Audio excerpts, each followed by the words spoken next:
राष्ट्रीय स्टार्टअप दिवस पर राज्य के सभी स्टार्टअप उद्यमियों को का बहुत बहुत बधाई, उनकी शुभकामनाएं। मैं chamber of commerce startup sub committee का चेयरमैन अमित अग्रवाल। आज ये प्रेस वार्ता मुख्यतः नेशनल स्टार्टअप डे को ध्यान में रखते हुए राज्य में स्टार्टअप की स्थिति को बयां करने के लिए रखी गई है।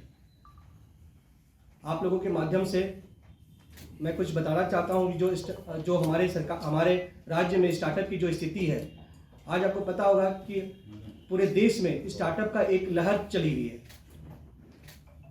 चाहे वो हम लोग कोई भी बड़े व्यवसाय की बात करते हैं, जब कोई यूनिकॉर्न की बात करते हैं तो उनकी शुरुआत स्टार्टअप से ही हुई थी। वो किस तरह से अपने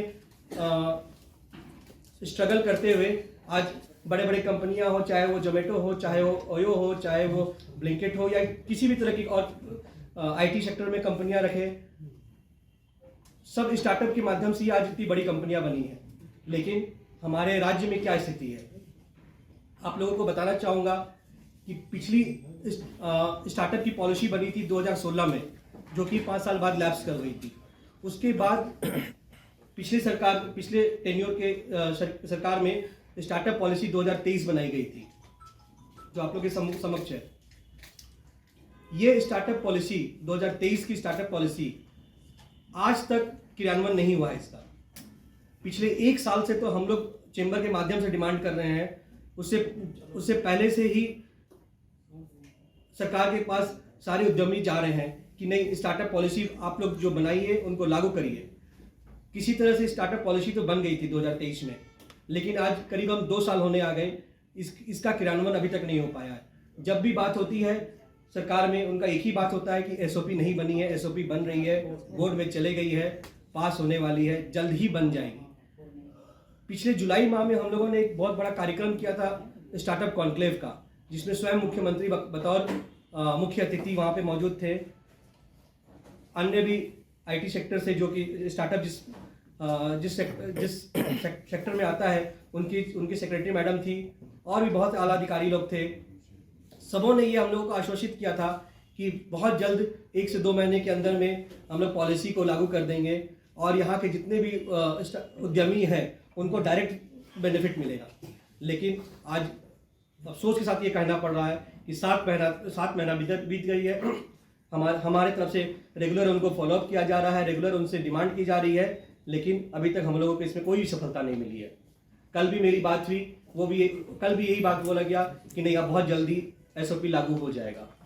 तो इसमें हो क्या रहा है, 2023 की पॉलिसी अगर 2026 से 25 में लागू होगी, तब तक ये ऑलरेडी आउटडेटेड हो जाएगी। तो क्या होगा, फिर से इसका, जब तक ये लागू होगी उसको फिर से एक संशोधन की जरूरत पड़ेगी। तो हम लोग इतने पिछड़े चल रहे हैं, इतने बैकवर्ड चल रहे हैं कि जब तक लागू होती है तब तक वो पॉलिसी ही पुरानी हो जाती है। इसका समाधान कैसे निकलेगा, ये सरकार के पास ही है। हो क्या रहा है, राज्य में हजारों अच्छे उद्यमी हैं जिनके पास एक से एक आइडिया है, एक से एक उनके पास उनका जुनून है, जोश है, और उन काम करने की क्षमता है उसमें। लेकिन यहाँ सरकार की वस्तुस्थिति को देखते हुए झारखंड में चूंकि ना उनको रजिस्ट्रेशन मिल रहा है, ना उनको वहाँ पे कुछ उनको हेल्प मिल रहा है, ना उनको कुछ पूंजी के बेनिफिट हो रही है, वो सीधे पड़ोसी राज्यों में चले जा रहे हैं। विशेषकर आप देखेंगे उड़ीसा में, झारखंड के कई एक उद्यमी उड़ीसा में जाके अपने आप को रजिस्टर्ड कर रहे हैं और वहाँ बेनिफिट उठा रहे हैं और बहुत अच्छा कर रहे हैं, जिसका फायदा पूरा राज्य ले रहा है। पूरा उड़ीसा राज्य उसकी तारीफ कर रहा है।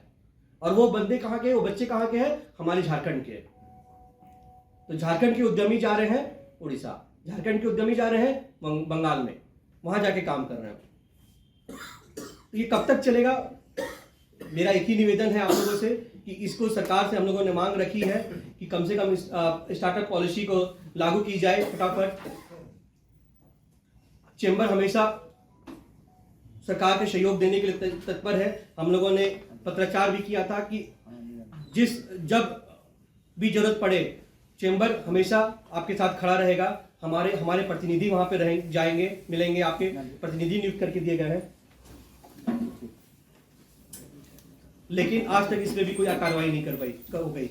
आपको बता दूं कि एक भी आज अभी सरकारी इंक्यूबेशन सेंटर नहीं है रन हो रहा है, जिसकी सख्त जरूरत है। कम से कम रांची शहर में कम से कम 10 इंक्यूबेशन सेंटर के हम लोगों ने प्रस्ताव दिया था। हम लोगों ने ये भी बोला था कि चेंबर में भी हम लोग इंक्यूबेशन सेंटर लगाएंगे, लेकिन आज तक उसमें भी कुछ आगे कार्य नहीं बढ़ पाया। कांके रोड में एक एक्साइज बिल्डिंग है, वहाँ पे पहले सेंट्रल इनोवेशन लैब हुआ करता था, जो कि पिछले 5 सालों से 7 सालों से बंद पड़ी है। हमारी मांग थी कि उसे भी फिर से चालू की जाए और उसे भी क्रियान्वित किया जाए। इंक्यूबेशन सेंटर की ऑलरेडी एक इमारत बन रही थी, उनको जगह भी अलॉट किया हुआ था, बट पिछले 5-7 सालों से उसका भी काम पूरा बंद पड़ा हुआ है। हमारा निवेदन है कि वो भी काम चालू किया जाए और इमारत को पूरी की जाए। पिछले सरकार ने 107 स्टार्टअप कंपनियों को सेलेक्ट किया था, जो कि अब उसमें आधे जीवित हैं, आधे अपने काम, चूंकि उनको कोई लाभ नहीं मिल पाया, वो लैप्स कर गए हैं। तो उन लोगों को भी हम सरकार से हमारी निवेदन है कि उनको भी पुनर्जीवित करने की प्रयास किया जाए, और उसके साथ ही उन्हें क्या, उसके बाद आज हजारों और नए स्टार्टअप आ गए हैं, उनको यथाशीघ्र एक सिंगल विंडो सिस्टम प्रोवाइड करके उसे भी मुख्य धारा से जोड़ा जाए, ताकि वो भी एक अच्छे उद्यमों की तरह विकसित हो सके और पूरे राज्य का नाम उजागर होगा। मेरे साथ में मैं निवेदन करूंगा मुकेश अग्रवाल जी से जल्द करना होगा। आज 9 वर्ष हो गए देश भर में स्टार्ट हुए स्टार्टअप को, और झारखंड में हम लोग अभी भी पॉलिसी को लागू नहीं करवा पाए हैं। तो मेरा इस प्रेस कॉन्फ्रेंस के माध्यम से आग्रह होगा सरकार तक ये बात जाए कि पॉलिसी जल्द से जल्द लागू हो, जिसका लाभ पूरे राज्यवासियों को मिले और संशोधित ढंग से आ जाए तो ज़्यादा अच्छा रहेगा। नई पॉलिसी नई ढंग से, और बैंकों से लोन भी स्टार्टअप को झारखंड में मिलने में काफ़ी कठिनाई हो रही है। कई आवेदन हमारे पास चेंबर में आए हुए हैं जो स्टार्टअप एस्टेब्लिश करना चाहते हैं, लेकिन उनको बैंकों से कोई सपोर्ट नहीं मिल रहा है। राज्य सरकार की तरफ से कोई भी इसके लिए पॉलिसीज नहीं है कि जो स्टार्टअप्स को मदद करें। इस पर भी हमें विशेष ध्यान देना होगा। और लैंड बैंक की भी काफ़ी कमी है स्टार्टअप के लिए, जिसको इंडस्ट्री लगाना हो नया स्टार्टअप को, उसके लिए भी कोई पॉलिसी नहीं है। लैंड बैंक की बहुत कमी है, और सरकार के पास सिंगल विंडो का जो ऑप्शन था वो भी काम नहीं कर रहा है।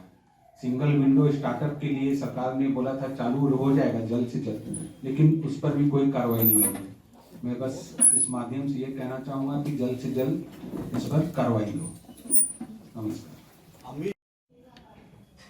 को देख करके ही हमारा आदित्य जी जो विदेश की नौकरी करते थे, और हम लोग 2019 में वापस आए यहाँ पर अच्छा माहौल और अच्छी स्टार्टअप पॉलिसी को देख करके, और एक स्टार्टअप प्योरेज डेली फूड्स प्राइवेट लिमिटेड नाम की हमने शुरू की।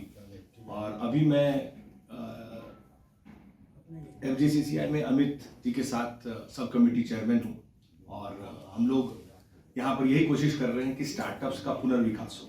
आपको मैं अपने कंपनी का उदाहरण के साथ जोड़ना चाहता हूँ। 2019 में जब 107 स्टार्टअप सेलेक्ट हुए थे, और उस समय वो स्टार्टअप नए थे और 500 से 600 लोग को रोजगार दे रहे थे। मेरी कंपनी में उस समय मात्र 6-7 लोग काम करते थे। आज 5 साल हो गए, हमारा आदित्य ने विपरीत माहौल में भी आज अपने स्टार्टअप को जिंदा रखा, और 150 से ज्यादा लोग हमारे यहाँ काम करते हैं। और आज अगर वो 100 स्टार्टअप आज जीवित होते सारे के सारे, तो आप सोच सकते हैं कि हम 150 हैं, तो कोई अगर एवरेज 100 भी निकालें तो 10 से 12 हजार युवा आज बहुत अच्छे रोजगार को पा रहे होते। आज क्योंकि ये प्रेस कॉन्फ्रेंस थोड़ी शॉर्ट नोटिस में हुई, कुछ लोग अभी आ रहे हैं, वो कौन से स्टार्टअप है, आप बहुत आश्चर्य करेंगे। वो सारे स्टार्टअप थे जो 2019-20 में झारखंड में स्थापित हुए, यहाँ पर अपनी पांव रखी, और 2022-2023 के आसपास में अपने दम तोड़कर उड़ीसा चले गए, बंगाल चले गए, और आज वो लोग वहां बहुत खुश हैं। ये हमारे लिए बहुत शर्म की बात है कि हमारे युवा जो यहाँ पर अपने अच्छी नौकरियों को छोड़ करके यहाँ पर अपने व्यापार को शुरू किए, रोजगार दिए, वो अपने स्टार्टअप को यहाँ से चले गए। तो जितने लोगों को आज काम पे रखा था वो लोग तो आज बेरोजगार हो गए। ये सरकार की विफलता है, हमारे इकोसिस्टम की विफलता है कि हम लोग उनको संजो के रख नहीं पाए।